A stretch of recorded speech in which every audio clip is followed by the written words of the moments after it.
Welcome back to Scarlet Maize, Sweet 16 edition for me.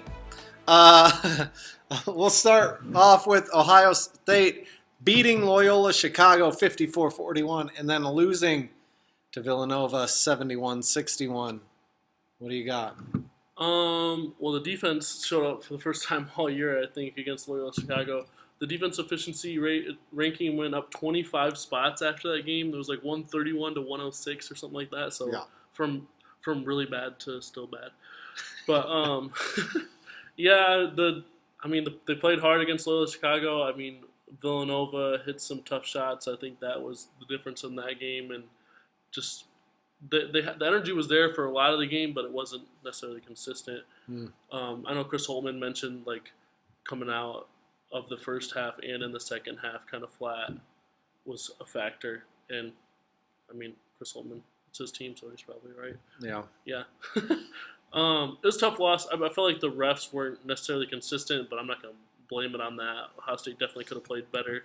They could have hit more shots, like I said. They could have played better defense. Villanova also was just a really tough team, and I just think there was that talent gap. I think a reason this year has been kind of disappointing is they didn't really have that third scorer. I think they really missed Justice Sueing all season.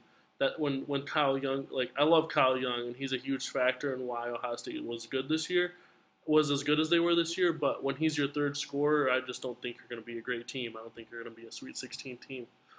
But yeah, it's what I predicted to happen. So I'm not mad that Sister Jean and Drew Valentine couldn't end Ohio State's season. I thought Ohio State was the most likely team to be upset. Yeah. I'm just bummed out that we're not going to San Antonio for the Sweet 16. Yeah. That would have been fun. Mm-hmm. Michigan beat Colorado State 75-63 and then beat Tennessee 76-68.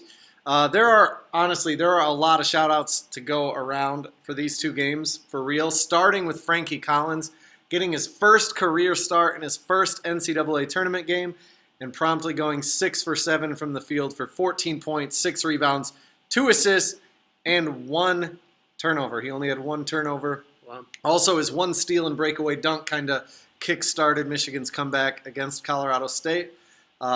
He didn't have those types of numbers against Tennessee, but he still played really well after Devante Jones went out again, especially defensively. And I don't know if Michigan beats Tennessee without him, honestly. Yeah. But you know who I know Michigan doesn't beat Tennessee without? First of all, Zach, Terrence Williams. He made a 3 while Caleb Houston was doing his, road Caleb Houston thing. Severely struggling again, put up another offer. But Terrence Williams makes a 3, and then with 5:08 left, he has the tip to tie the game at 60. And then at 4:05 left, he comes out of nowhere again for another tip to tie the game at 62. And it just felt like he was trying to will the team forward, I thought. It was a Seton Hall game early in the year where Michigan was down to Terrence Williams at the line, and he missed the first free throw. I remember that. And he made some clutch free throws at Ohio State too, but with 2:09 left, season on the line, he made both free throws to put Michigan up 4 against Tennessee. Terrence Williams, this is crazy. Terrence Williams, since the conference season started, is shooting 50% from 3 and 60% overall. Wow. So given those numbers especially, I really think Caleb Houston needs a shorter leash when he's not making shots, at least to give Terrence Williams a shot because of how well he's playing when given the opportunity. Well, especially when at this time of the season, when the season's on the line every game. Caleb Houston's a 5-star, great. We hope he comes back. We hope he progresses. That's fine. But if we need to win right now and he's not getting it done, he has not shown the ability to get out of that mid-game. So, Terrence Williams, if Terrence Williams struggles, you got to go Kobe Buffkin or something. Yeah. You just can't keep having him out there when he cannot score a single point. Also, Eli Brooks seemed to have that will as well, the same will as Terrence Williams. So 23 points, that's his season high. 5 assists, 3 rebounds, and a block and a steal. Wow. He had 4 turnovers, and honestly, I was getting frustrated with him. Especially Michigan's up 4 with 1:30 left, and he had a pretty bad turnover leading to a Tennessee basket to cut it to 2. But then with 54 seconds left, he did his Xavier Simpson sky hook. That he's actually, I've seen a number of tweets and I've listened to some podcasts where they talk about he hasn't broken that out all year. No, he has. Like, I feel like almost every game. This is the first time he's made it. Yeah. He's tried it, and I'm like, what are you doing? When he went up in this game, I was like, no, they're going to come down and tie. And then it went in and it shut me up. He said after the game that he actually got too far down to the baseline, and then at the very last split nanosecond decided he wouldn't try to go glass, which that makes me think it's even more awesome. He's like about to go up. He's like, oh, crap, and just adjusts it quick. Yeah.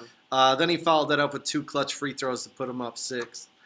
Then, obviously, Hunter Dickinson, who has the most points through 2 tournament games since Juwan Antonio Howard himself. Wow. It'd be easy to skip over him since he's consistently the best player for Michigan, but he's playing at an extremely high level. So this is crazy.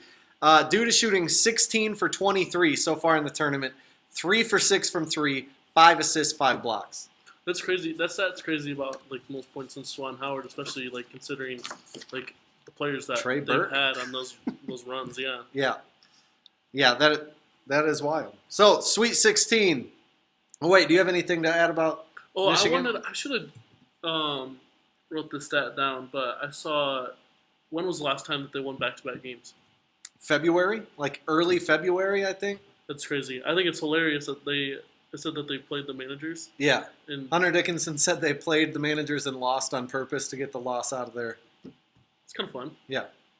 I mean, I don't know. I mean, there might be a little stitches.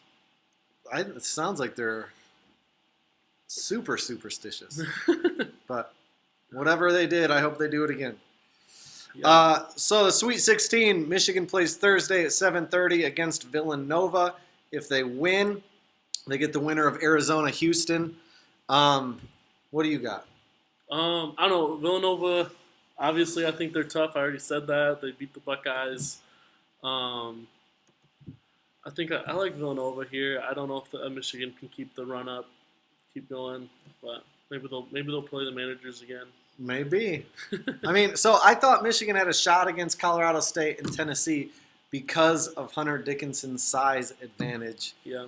So Villanova, like Colorado State, plays a lot of 5-out, but they don't play anyone bigger than 6'8". So they have a 6'7", 230-pound center, Jermaine Samuels. He's taken 97 threes, but he's shooting 26.8%. Wow. They have a 6'8", 255-pound center, Eric Dixon. He's shooting 51%, but on way less volume. He hit a couple against Ohio State. Yeah. I mean, they're too good of a shooting team to play zone to keep Dickinson out of perimeter mismatches. But the good news, Zach, for Michigan is that Jermaine Samuels, the one who can't shoot, plays about 3/4 of their available minutes.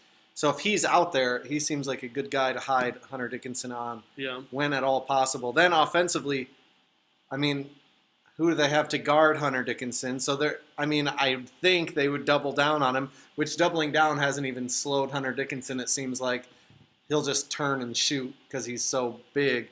But if they double down, they'll have a chance to hit open outside shots, which has kind of been the story for Michigan offensively. Like, they make everything or they make nothing. So we'll see if they can avenge 2018's national championship by ending Villanova's season or not. I don't know. If Michigan pulls it off, I'll just really be pulling for Houston because we've seen what happens when Michigan plays Arizona, and it's not good for Michigan. I think there is a terrible matchup, too big, too athletic, too long across the board, and I wouldn't have much hope.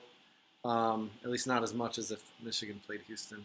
Yeah. But for my prediction, I've got to keep the faith. Juwan is undefeated in the Sweet 16 as a player and as a coach.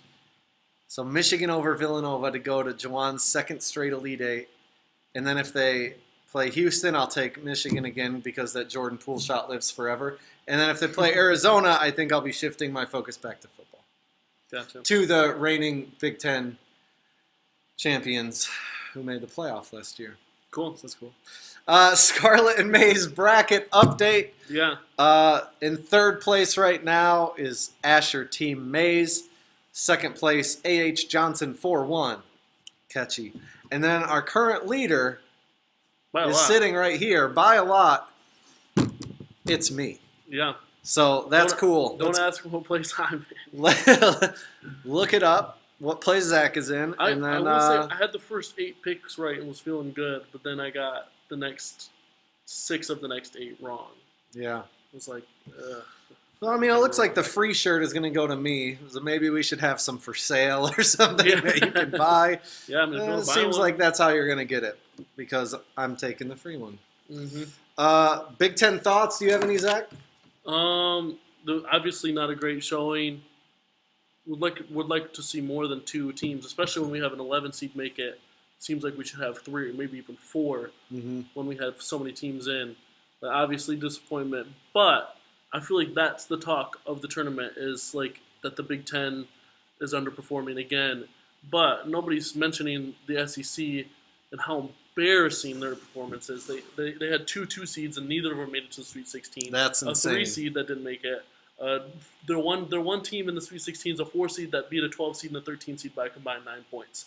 I just don't think the SEC is very good at all, and I don't have Arkansas making it to the Elite 8. So Yeah, that's pretty crazy. So, I mean, everyone pretty much has heard talk about how the Big Ten is overrated, how only 2 Big Ten teams made it to the Sweet 16, but listen, it's not Purdue's or Michigan's fault that the rest of the Big Ten crapped the bed. yeah, Michigan has mainly underclassmen and a transfer, and Purdue is obviously more concerned with the tournament than the regular season. They knew teams like Wisconsin, Iowa, Illinois, Michigan State have their sole focus be the regular season, or at least that's what postseason history suggests as all of those combined. So in the last 5 tournaments, Wisconsin, Iowa, Illinois, Michigan State have a combined 2 Sweet 16 appearances, while Michigan has 5 and Purdue has 4. wow, That's crazy. So maybe Mr. March Tom Izzo needs a rebrand. Illinois needs a refocus. Iowa is what it is. Fran McCaffrey has never once made it to the Sweet 16. And Wisconsin is garbage. But I choose to focus on the positive. It's Michigan and Purdue keep making the Sweet 16 regardless of seed. And Yeah. all of the other ones keep not regardless of seed. I feel like the only time maybe I'm remembering wrong, but the only time I can think of in my head when Purdue's made a real run past the Sweet 16 was when they had Carson Edwards. Yeah. And I'm he just saying, was to he- the Sweet was he not- 16. He was putting up 30 points a game in the tournament. Yeah, right? he was like their entire offense. So- That was kind of fun. and then didn't they lose in overtime too? I in think the so. Elite 8? Well, And he was like gassed, just Yeah. exhausted, which makes sense. yeah. So maybe it's easy for me to say all this because my team is one of the few that actually competes nationally, Yeah. but I'll say it. That I just need to say that one more time. Wisconsin, Iowa, Illinois, Michigan State, 4 teams. The last 5 tournaments have 2 Sweet 16 appearances. That's gross. 20 appearances, 2 Sweet 16s. Yeah. That's disgusting. March Madness thoughts? I mean, I don't know if anything lives up to the name more than March Madness because it is always madness.